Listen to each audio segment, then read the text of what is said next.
whenever you sit down to write a piece of content, make a video script, check off the box of showing up for your people that day, you might kind of get stuck. What are you going to say that day? How do you switch it to the call to action that you want to make? How do you get a sale in the big run? You might not be looking at it for one particular video or one particular email, but especially emails when you're writing welcome sequences or sales or launches or whatever.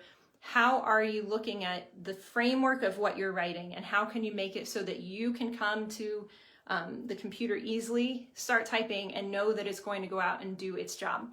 So my name is Kristen Schneider. I help creative and service-based businesses with the email marketing and sales funnels they want to have, whether that's through the support and resources in our Coffee Break Marketing membership or some of our higher end done-for-you services that we have for just a few of our clients. We sit down and look at how can we frame the content you're sending out in the world, how can we set up the systems to bring people in, help you make an impact, and let them decide on the next steps and which sale and process makes some sense for them, and what you can do to show up as a leader and guide them to that. So that's what I wanted to talk about today. The idea of, are we writing for impact, or are we writing for, blank sales, whatever, and why it matters, how you can approach it so that it actually makes it simpler for you when you sit down. So what do I mean by that? So if you're sitting down, you're looking at an email, wondering what you should write for your next newsletter or the next post on Instagram or Facebook, you don't want to sit down and think, okay, I need to write so I can get sales. Are you writing for sales? Are you writing for laughs? Are you writing to make friends with people? Are you writing just to check off a to-do list? Like, all of those are desirable results, but they will not give you good content. And right now, when you sit down, your job is to make good content. It's not to make friends. It's not to make sales. It's not to make a check mark on your to-do list. If you're sitting down and you're asking people for their attention and you're trying to help them with their process, your job is to make an impact with the content that you're putting in front of them. Now, we're talking about writing right now. Honestly, you can write a video script pretty much the same way. If you watch my video of how to do a Facebook Live, the framework of how I outline the content for a video is very similar to how I'm going to tell you to outline your content on your email. Now, obviously, the implications and the actual process of putting the content together is different, but we're looking for, how do we figure out what to say and how to say it in what order so that this works for people? So why this matters is that, first of all, it'll change your purpose when you sit down and write content. When you're looking for how am I going to make, what impact am I going to be offering to my audience when I sit down and make this content, that changes what you're looking at when you're approaching, planning out what goes into it. It will change the tone and the overall content of what you put out into the world, because you are driving at something that is clearly defined and that has a purpose. It has the ability to create connections in the brains of the people who are listening, connections in the progress that you are making with your community, connections in what they do in the world that you help them with. And then the other thing is that it will change your confidence when you're going into making this. So you will be able to create content more simply, but also it will help you do the other things that we said are good results, right? Like, everything in that list is good. You should be making sales in your business. You should be making connections with your community. If you can get a laugh and that fits your business, that's great. And consistency is a huge deal, but except for occasionally, sometimes we just have to bite the bullet and sit down and put something out, and not everything will be the best work we ever do. We shouldn't be just creating content because we need to create content. Like, you have a responsibility to actually have it be stuff that people should be paying attention to and that you're proud of putting out into the world. So that goes into your confidence in asking for the sale, because if I'm talking to these people, I want them to have this result, this impact, this takeaway, I know that this thing I have is a particularly valuable part of that process and will help them with that. The sales part of the content is simple, and it's logical, and it fits, and it doesn't, you're not, okay, these 90% of people don't, this email is not for them and these 10 will buy. 100% of the people, not everybody, but like, your goal is that everybody will get something out of it. They will get an impact. You're creating content that if they're consuming it, it's worth them being there. And some of them will take whatever the step is you present as a potential next part of the impact that you're offering to bring into their world. So it's not that you're not asking for a sale, it's that you're not writing for the sale. And the main reason that I say that is because you don't actually make that sale. And I know we use that phrase, but like a sale is a decision to take that next step. That decision rests entirely with your audience, not with you. So you create the structure that allows them to see what comes next and gives them the opportunity to say yes to that process, but you don't make that decision for them. So you are writing for the impact, you're writing for the structure, you're writing for the environment that you make so that they can make that decision. But you don't write for the decision is theirs. So what this looks like, it's a very simple framework. It doesn't mean you have to talk forever. It doesn't mean that you have to write 5,000 word blogs or that your emails have to be, the best, award-winning writing that can go out. You're writing for impact, not writing for anything other than that. So whatever works for you and your audience is fabulous. But here's how I sit down and approach this when I want to figure out what am I going to say and how's it going to look. So first, you need to know who you're talking to. I'm sure this is backwards because it's alive, but you need to know who you're talking to. This might be your whole audience. It might be a segment of your audience, whatever.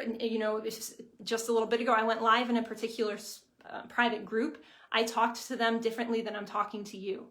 It was actually very similar content, but I know who I'm talking to. I'm going to create the way that I present it in a different way. Then you also need to know what the impact is that you want to have. So you actually have to define the impact, not just I want to help them. Help them with what? What are you bringing to the table? What are you trying to have be the end result of asking them for their attention today? So you need to define that.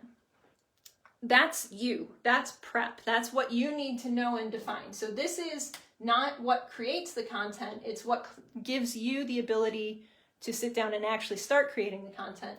Then when it comes to creating the content, you need to both find and fill the gaps. You need to know where they are, and you need to know what you need to do to help them get a little bit farther towards the impact you want to create. Now maybe, and we'll talk about this, you might not get them all the way today in this email or this post, but you need to find and fill gaps. That includes starting with a way that gets their attention and walking them through a process to create the desire to have it happen. Long form, short form, it doesn't matter. You need to follow that structure. Where are they? Where are they trying to get to? How do I make that process? How do I fill that in? And how do I keep them wanting to be part of this? How do I get their attention and get their buy-in so that they continue to go through this? And then you need to clarify for them, what is this process? What is, where are we trying to head? What's the desired end result? How can you help them move forward if that's what you're putting in there? What should they be? What should they know, do, apply, not do, whatever it is? Clarify the message for them. Don't expect them to absorb it magically. And then the other thing is, don't expect to do it all in one. If you're helping people with a big impact, you're not going to solve their problem in one email or video. You do need to look at it as this piece will help them in this process of making this impact in their life or their business. But you don't need to do it all at once. So be okay with a 3-minute great video or a 20-minute or whatever it is you're delivering.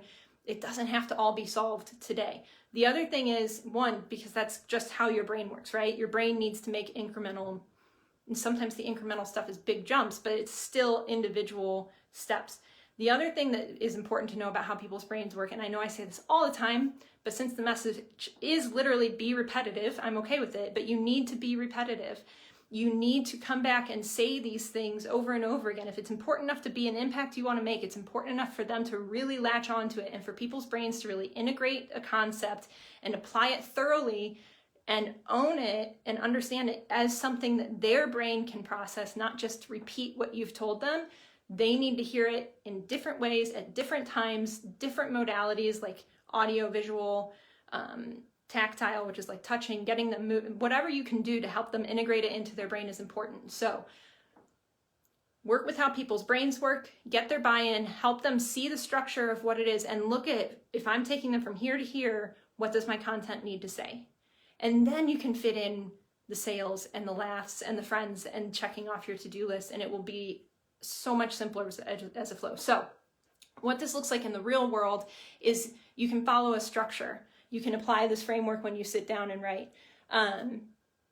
The other thing that where you'll see this in my world and how I can, approach this with different clients is that when we have templates and stuff in coffee break marketing, it's with this in mind. It's not a swipe file like, here, steal these paragraphs and just send it because we know these words get people to click and buy.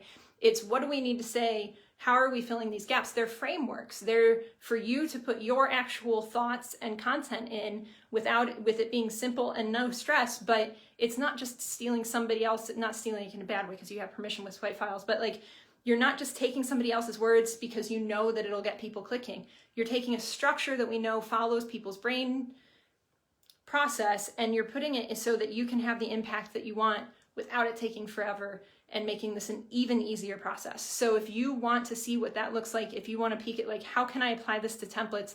How can I apply this to support? How can I create a content bank so that I know my main areas of impact and I don't have to think this out from scratch every day? That's exactly the kind of systems that we have in place there. So I spent all of this morning writing like 3 new email templates for people depending on what they're trying to reach their audience about. We laid out different content banks. We've got all of that stuff in there. If you want to be able to sit down and have the meaningful content that creates impact with the people you actually really are dying to connect with and creates simple ways to get their attention and buy-in, we can help.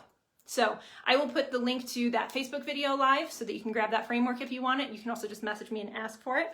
I will check your comments if you have any questions. I will be down there in a little bit. And then I will also drop a link to the coffee break marketing. So let me know what you think. Take a look at your last piece of content. Does it fit this framework? And if not, how could you adjust it?